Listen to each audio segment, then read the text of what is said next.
In 1990, the Teenage Mutant Ninja Turtles movie was released and it was met with some praise, and in my opinion and many others, it is the best adaptation of the Ninja Turtles that we have had on the big screen. Ever since, up until the present day, it's been a little bit of a roller coaster ride. We've had some hits and we've had some misses. Right?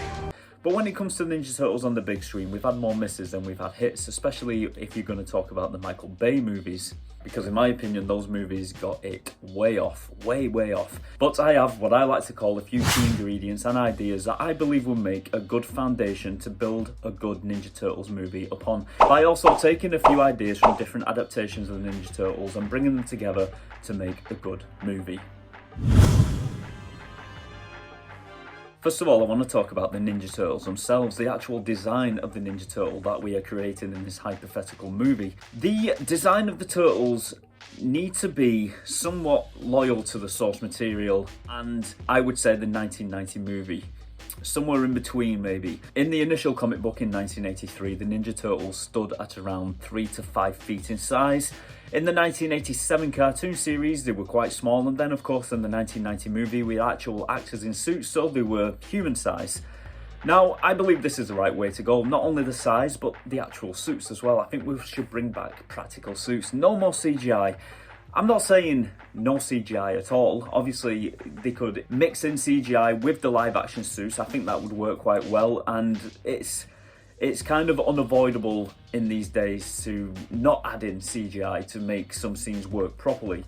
But I think overall, we need the live action suits back. I believe this is the right way to go, and the ones in the 1990s looked amazing, so just imagine what they could do these days. Creating suits what look somewhat like those ones, but not exactly, taking homage from them but changing it up a little bit. If you go and look at the Michael Bay movies, the Ninja Turtles in those looked awful. You've got the introduction of the turtle nostrils, which was terrible. The whole CGI looked terrible, and they were very oversized. They were each like a Incredible Hulk, each one of them, and they were bulletproof. We're bulletproof. Sweet. And it just didn't work. It was a terrible idea. And straight away, because of the design of the turtles, even in the trailer before I'd even seen the movie, it kind of ruined it for me straight away. So I believe it is very important to get the look of the Ninja Turtles right, because without that, you're kind of out of the film before it's even began. And when it comes to the look of the actual Ninja Turtles, I believe it should be very simplistic. It shouldn't be overly complicated. I believe it should be maybe a mix of the 1990 movie and the IDW comic books, mixing the two in there and coming out with a different kind of design. I also think it's important to keep the Ninja Turtles somewhat similar, but of course give them their own different personalities. But of course, like I said before, keep the Ninja Turtles design simplistic, keep it very simple. Don't overdo it with different items that are strapped to them, like in the Michael Bay movies. I'm going to keep going back to that because it's one of the worst Ninja Turtle movies we've had, and we got 2 of them. By overcomplicating the Turtles, I think you're actually doing them more harm than good. A more simplistic look at the Ninja Turtles would be a lot better. But saying that, at the same time, I think you also need to give them their own look. Tweak each one slightly, not too much, just slightly, to give them their own unique personalities. Oh my gosh, they have guns! Let the personalities shine through and don't make it a cosmetic thing. Simplistic. And another thing I'd really like to see is them all wearing the red bandanas. Not all the way through the movie, just at the beginning as a callback to the original comic books.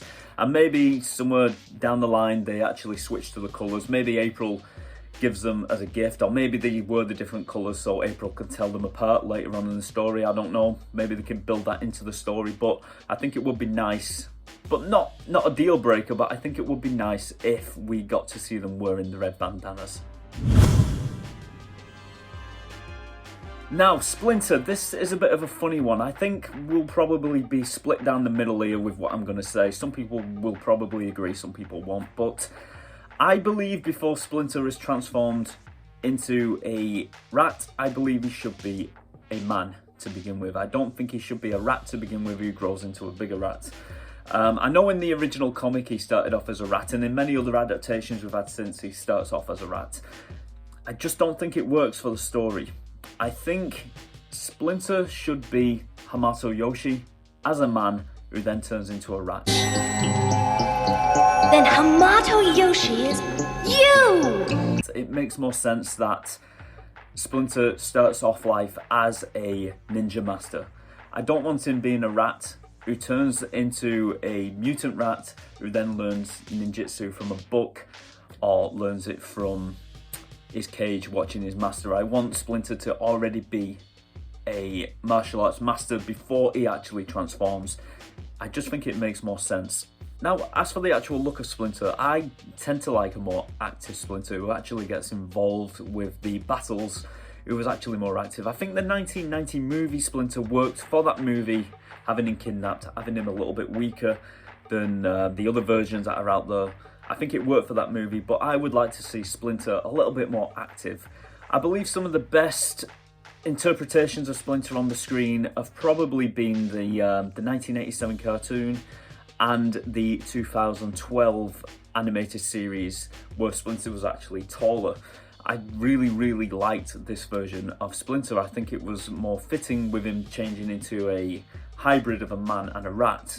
He was a little bit taller and he was a badass. He was like a martial arts master who also could take on the form of a rat. What I mean by that is like running around like a rat and using his rat abilities when he needed to.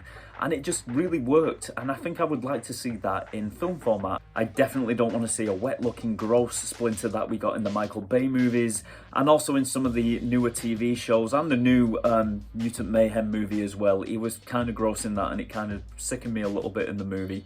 I think Splinter should be a serious character, a badass character, but a loving character as well, someone the Ninja Turtles look up to, and make him a force to be reckoned with as well. Don't make him a joke, because a lot of the Ninja Turtles story needs to be carried by Splinter's story and Shredder's story. I'm going to get into that next.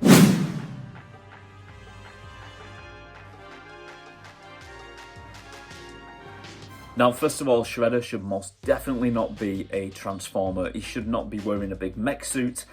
All that in the Michael Bay movies was absolutely ridiculous and it just totally destroyed the character. I think by making the Turtles these big, giant, hulking monsters, they needed Shredder to be a force to be reckoned with. They needed to be in a big mech suit. So they already messed up the Turtles, and by messing up the Turtles, they messed up Shredder as well. Shredder should not be like that. Shredder should be as he was in the original comics and the 1990 movie. Maybe not the 1987 cartoon. But I don't want to conquer this place. I want to conquer Earth. A more serious version of Shredder is needed, I think, for this movie to work. I think probably one of the best ideas for doing a Shredder character was probably in the 2003 series, where they had Shredder as somewhat of a Wilson Fisk kind of character, who was also in charge of the Foot Clan in secret, and he was slowly taking over New York City. It would be good to see the Shredder in this movie silently taking out different gangs around New York and making himself and the Foot on top of the food chain. And I think Shredder should only wear his suit when he means to do some actual damage, when he means to do something criminal, when he needs to keep his identity a secret and he needs to go into battle. That is when he must wear his suit. I don't think he should be wearing it all the time. I think he should be wearing it when it is needed. And I believe the suit should be a mixture of the 1990 movie and the IDW comic books and the Mirage comic books as well. Bring them all together and make something in between. Now, I also believe it is absolutely essential for Shredder and Splinter to have some kind of connection. They need to have a past that is based around some kind of tragedy.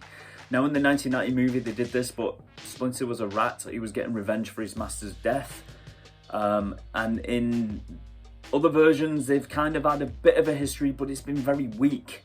It has been very weak indeed. I'm going to go back to the Michael Bay movies again. I don't believe Splinter even met Shredder in those movies, but he had a vendetta against him. He had a hatred for him, and it just didn't feel right because the story was so weak. In this movie, a hypothetical movie, I believe that Splinter and Shredder must have a truly tragic backstory. and there are a few adaptations that have actually done it right, and by mixing a few of these in, I believe they could actually do it justice. I really do believe this is essential to make the whole story work. And I also believe, and probably a few of you are going to disagree with me on this, I believe the story should revolve around Splinter and Shredder. I think that's where the heart of the story is. Of course, it's a Ninja Turtles movie, and of course they are going to get the screen time and they're going to shine, but I believe the actual story should revolve around Shredder and Splinter and this past that they have between them. I believe that is essential to make the movie work. And I believe one of the best storylines to be adapted to an actual live action movie would be from the 2012 animated series, the CGI animated series, which saw Splinter and Shredder actually have a past, and they were involved in this kind of complicated love triangle between Splinter, Shredder and Tang Shen, Splinter's actual wife. And in that series there's an actual fight between Shredder and Splinter, but when they are Yoshi and Saki, and they're having a fight in this burning building, and Tang Shen actually gets in the middle of them to stop them fighting, and Shredder kills her accidentally with his claws, and she dies. And then the building comes down because it's on fire and it separates the two, and Shredder actually takes Splinter and Tang Shen's baby and brings it up as his own, and that baby goes on to be Karai. I think this would be absolutely fantastic to bring into a movie. I think it was absolutely fantastic in the series. It was a really cool little twist, and take it from someone who doesn't normally like the source material being altered, I thought this was very, very good, and it just made the story even better. So to bring this into a movie and to give Splinter and Shredder that reason to hate each other would be a really good step in the right direction to making a good Ninja Turtle movie. But what do you think? What do you think would make the perfect Ninja Turtle movie? Be sure to tell me in the comments. And until next time, don't forget to like and subscribe if you like this video, and I will see you very soon. Bye.